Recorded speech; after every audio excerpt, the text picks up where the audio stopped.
안녕하세요. 안대희 변호사입니다. 오늘은 회사를 운영하시다가 이제 거래처로부터 물품 판매 대금을 횡령당하신 사건에 대하여 소개를 해드리도록 하겠습니다. 회사를 운영하시는 많은 분들이 물건 판매나 납품을 대행해주는 대리점과의 거래도 많이 하시는데요. 이럴 때 대리점과의 문제가 생겼을 때 어떻게 조치하시는지 이 사례를 통해서 좀 배우시고 그 다음에 이제 대처 방법을 미리 준비해 두시면 어떨까 싶습니다.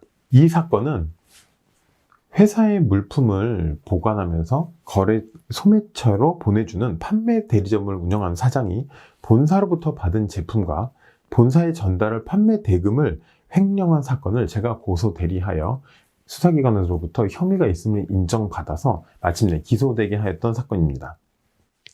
이 사건 경과를 말씀드리자면 이제 의뢰인은 소매점에 제품을 판매하는 회사입니다. 그런데 제 의뢰인인 회사는 전국적으로 자신들이 생산한 제품을 판매하는 대기업이었습니다.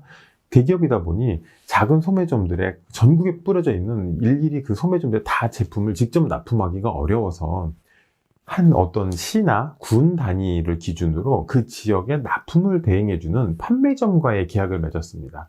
판매 대리점과의 계약을 맺었습니다. 이 판매 대리점은 본사의 지사나 부하 직원인 관계가 아니고요. 별개의 회사들입니다. 그래서 본사가 판매 대리점과의 맺은 계약의 내용은 본사가 소매점에 물건을 건네주기 앞서 먼저 판매 대리점에 물건을 쌓아두면 소매점에서 물건을 납품해달라는 요청이 본사로 들어가게 됐을 때 그 요청을 다시 판매 대리점에 전달을 해주면 이제 판매 대리점은 자신들이 물건을 소매점으로 배달을 해주면 됩니다. 이게 기본적인 1차적인 계약의 내용이었고요. 그리고 요새는 계좌이체나 이런 대금 지급이 많이 전사하는 데 있어서 요즘 거의 대부분의 물건 대금은 소매점이 본사로 직접 송금하는데 이 회사가 좀 역사가 오래됐거든요. 그래서 예전부터 거래하던 업체들과는 판매 대금을 판매 대리점이 일부 대신 수령하여서 본사에 건네주는 경우도 있었습니다. 이게 계약 구조였고요. 이런 상황에서 대리점 사장이 소매점에 전달해 주기 위해서 자신들 판매 대리점 창고에 쌓았던 물건을 자신들이 중간에 가로채서요 다른 데 팔아버리는 경우가 있었습니다. 그리고는 대금을 아직 소매점에서 받지 못했습니다 라고 본사에 허위로 알려주도록 장부까지 조작해뒀던 사건입니다. 그리고 또 그 같은 대리점 사장이 소매점을 속여서 물건 대금을 자신들이 본사에 가져다 주겠다가 받은 다음에 본사에 전달하지 않고 자신이 가로채고는 본사에 보내주는 장부에는 아직 소매점으로부터 대금을 못 받았습니다라는 미수금 있는 것처럼 장부를 조작하였던 사건입니다. 이 사건이 본사에 이제 감사를 통해서 발각이 됐었고요. 그러자 본사에서는 저에게 사건을 의뢰하였습니다. 본사가 이 사건을 변호사를 찾아서 고소대리를 의뢰한 데는 사정이 있었습니다. 원래 본사는 판매 대리점으로부터 피해 변제를 받고 굳이 형사처벌까지는 원하지 않고 있었는데요. 그런데 문제는 판매 대리점이 피해도 일체 변제하지 않고 본사에게 자신이 뭘 잘못했는지 어떤 진술이나 설명도 하지 않은 채 진술 거부를 해버렸습니다. 그러자 본사로서는 어떻게 할 방법이 없어서 결국은 변호사를 찾아 이 사건을 형사처벌해달라는 사건 위임을 하게 되었고요. 제가 이 사건을 맡아서 횡령으로 고소를 하는 데 있어서 어려웠던 점은 피해 내역 입증이었습니다. 제가 다른 사례에서도 말씀드린 적이 있는데요. 수사기관은 횡령 사건이 일단 발생하게 되면 몇 월 며칠 날 어떤 물건을 횡령했는지 이거를 고소인이 입증하라. 즉 피해자가 당신이 밝혀라고 나옵니다. 그런데 이 사건 구조를 보시면 제가 좀 전에 설명드린 구조를 보시면요. 본사는 판매 대리점에 일단 물건을 맡겨둬서 판매 대리점 창고에 물건을 쌓아둡니다. 그러다가 소매점으로부터 주문이 들어오면 창고에 쌓였던 물건이 소매점으로 가게 되는 구조인데요. 그러면 본사가 언제 맡긴 물건이 어떤 것을 도대체 판매 대리점이 어떤 것을 중간에 횡령하였는지 본사로서는 알 수가 없습니다. 간단히 말씀드려서 빼빼로 10개를 쌓아놓고 있는 와중에 주문이 들어오면 하루에 하나씩 나가는데 최종적으로 빼빼로 하나가 사라졌다면 대체 이걸 몇 월 며칠 날 횡령한 건지 알 수가 없고요. 또 아까 그렇게 말씀드린 빼빼로 10개 주문했던 사건이 10번이 반복되면 첫 번째, 두 번째, 세 번째 쭉 나와서 10번째까지 본사가 판매 대리점 빼빼로 보내준 적이 있잖아요. 그럼 첫 번째 보내준 건인지, 두 번째 보내준 건인지, 나중에 10번째 보내준 건인지, 그 중에 빼빼로 하나를 가져간 게 언제인지 물리적으로 파악하는 것이 불가능합니다. 그것은 오로지 범인인 판매 대리점 사장만이 알고 있는 일입니다. 그런데 이것을 고소인 보고 입증하라는 것은 불가능한 영역을 입증하라는 요구였고요.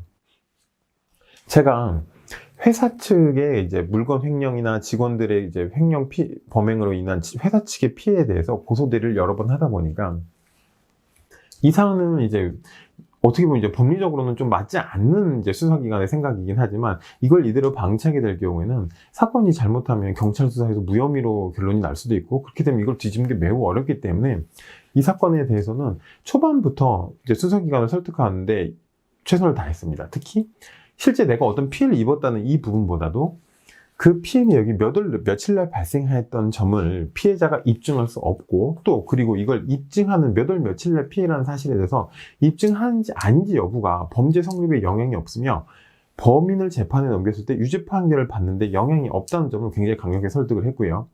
일단 논리적으로나 법리적으로 말이 안 되는 이제 수사기관의 그런 판단이 말이 안 된다는 점을 설득을 해서 입장을 바꾸고 또 수사기관이 그런데 우리가 수사한 사건이 무죄가 나면 안 되지 않겠냐는 점에 대해서도 제가 진행했던 여러 사건들의 이 수사 고소장이나 또 그리고 거기서 받았던 유죄 판결문들을 제시하면서 이러이러한 주장을 해도 충분히 유죄가 났다는 점을 설득했습니다. 그래서 이 사건에서는 정확히 몇 월 며칠 날 범행인지 특정되지 않았지만 결국 전체적인 피해 금액이 모두 인정이 됐습니다. 원 단위까지요. 이 고소금액 총액이 1억 6천여만 원 정도였는데 각 개별 행위에 대해서 원 단위까지 고소한 내용 모두가 혐의가 인정이 되어서요. 경찰에서 혐의가 있다는 내용을 검찰로 송치가 되었고요. 그리고 검찰에서도 사건을 그냥 송치받은 데 처리하지 않고 몇 달에 걸쳐서 기간이 이제 한두 달이 아니고요. 굉장히 긴 시간, 거의 1년 가까운 시간에 걸쳐서 이 사건을 다시 다 점검을 했거든요. 피해 내역 하나하나가 맞는지 아닌지 이걸 다 특정을 해가지고 피해자가 입은 피해 내역이 모두 증빙 자료가 있는지 이것을 다 점검이 끝난 다음에야 제 주장이 이제 드디어 인정이 됐고요. 그래서 그러니까 검찰에서도 상세히 수사를 진행을 했던 거죠. 그래서 마침내 제가 제 의뢰인을 대리해서 고소를 진행했던 이 사건은 판매 대리점 사장의 혐의가 인정이 되어서 드디어 기소가 되었습니다. 이 판매 대리점 사장이 범행을 인정하지 않고 부인하고 나온 데는 유사한 여러 사건에서 본 경험이 있어서 그렇습니다. 이게 뭐냐면 변호사를 선임하지 않고 피해자분들이 혼자서 고소를 진행하다 보면 법률적인 부분을 잘 모르다 보니 내가 이렇게 못 받은 돈이 있습니다. 저 사람이 나한테 돈을 주지 않고 있는 게 얼마가 있는지 이 주장만을 강하게 내세우게 됩니다. 그런데 수사기관에서는 돈 못 받은 채권 채무 관계는 개입하지 않습니다. 돈을 못 받아서 범죄가 되는 것이 아니라 이것이 법률의 형법에 정해져 있는 사기죄, 횡령죄, 배임죄에 해당을 해야지만 나서게 되거든요. 근데 피해자분들은 내가 입은 피해에 집중하다 보니까 수사기관이 한 말을 정확히 반박을 하지 못하거나 제대로 이해를 하지 못해서 간과하게 되고 그러다 보니 쉽게 무혐의로 결론이 나버립니다. 요즘 같으면 경찰에 쉽게 무혐의로 난 결론에 대해서 검찰에서 변호사 선임 없이 피해자분 혼자서 일을 뒤지는 것도 매우 어려운 일이고요. 처음에 이 사건을 맡겨준 이 회사도 대기업인데요. 그럼에도 불구하고 여기서 일하시는 분들은 법률 전문가들 분들은 아니셨어요. 감사 업무나 그 다음에 매장 관리 업무, 채권 업무를 맡고 계신 분들이셨거든요. 그러다 보니 계속 회사에서 입은 피해가 얼마인지를 계산하시는 데 집중을 하셨었고요. 결론적으로 혐의가 수사기관에서 인정을 받았을 것이냐는 것은 알 수 없는 영역입니다. 혐의가 인정되지 않았을 가능성도 크고요. 그렇기 때문에 대리점 사장도 이런 여러 가지 다른 사례들을 자신 주변에 비춰봤을 때 이렇게 한번 주장해보면 어떨까 해서 자신에 대해서 혐의가 없다는 쪽으로 주장을 했던 걸로 보이고요. 하지만 이제 저는 이런 사건을 많이 진행을 해봤었거든요. 그래서 어느 정도 선까지 특정을 하면 유죄가 나올 수 있는지 또 그리고 수사기관에서 요구하는 부분이 어떤 점은 무리한 요구이고 또 어떤 점은 혐의 입증과는 사실 법률적으로 관련이 없는 부분이라는 점을 알고 있어요. 이 부분을 다 구분해서 죄가 인정되는 부분에 대해서는 이것은 혐의가 인정되는 것이라고 수사기관을 설득할 수 있었던 것입니다. 지금 회사를 운영하시다가 내지는 이제 회사의 담당 직원분들이신데 회사의 거래처가 이렇게 우리가 맡긴 물건이나 아니면 채권을 횡령한 사건이 있다면 이 점에 대해서 변호사와 상의를 하시거나 사건을 맡겨보시는 것은 어떠실까요? 이상 안대희 변호사였습니다. 감사합니다.